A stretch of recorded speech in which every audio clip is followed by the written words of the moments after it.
There is no margin for error again tonight for the T&T Warriors as they stare down another key opponent, hoping to secure at least a draw away from home as they battle Costa Rica in San Jose this evening from 10 o'clock. After the disappointment of going down 2-0 to the United States last week, Dennis Lawrence's men are hoping for a change in fortune against the Ticos tonight as they look to regroup and relaunch their quest for a place in Russia 2018. Despite never having beaten the Ticos in World Cup play, a draw might be as good as a win tonight, equaling the result of 1989, which ended 1 apiece. The Costa Ricans are also desperate for points, having been held to a goalless draw by Panama at the National Stadium just last week.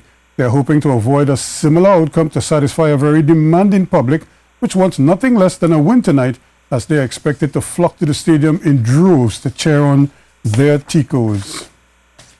Meanwhile, Keith Leclerc is concerned about the T&T defensive alignment, especially at altitude. He feels Coach Dennis Lawrence has to get that right in order to get something out of tonight's game. Well, I wasn't happy with the three defenders.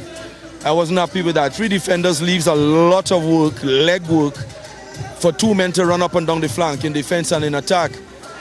Against the United States, one was Carlos Edwards, he's 38, playing at high altitude. And the other one was Jovan Jones, who does play left back for his club, Seattle Sounders, but had come in 3 days before, and wasn't well acclimatized to the altitude. I've been to Denver twice. When you walk the streets of Denver, when you've now arrived, I mean, you can't even walk 2-4 blocks properly. So it was always going to be a big ask for two men to control the flank by themselves, and we paid the price for that.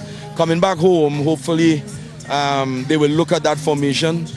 Or I should say going to San Jose first. They're going to have to look at that because San Jose is going to come at us like the proverbial bat out of hell. It's going to be really difficult in San Jose. Also acutely aware of the task facing T&T tonight is Keith Jeffrey, who believes T&T did some things well against the United States but needs to improve on those for tonight's Costa Rica clash. Central American team, most of them play the same way. They move the ball a lot.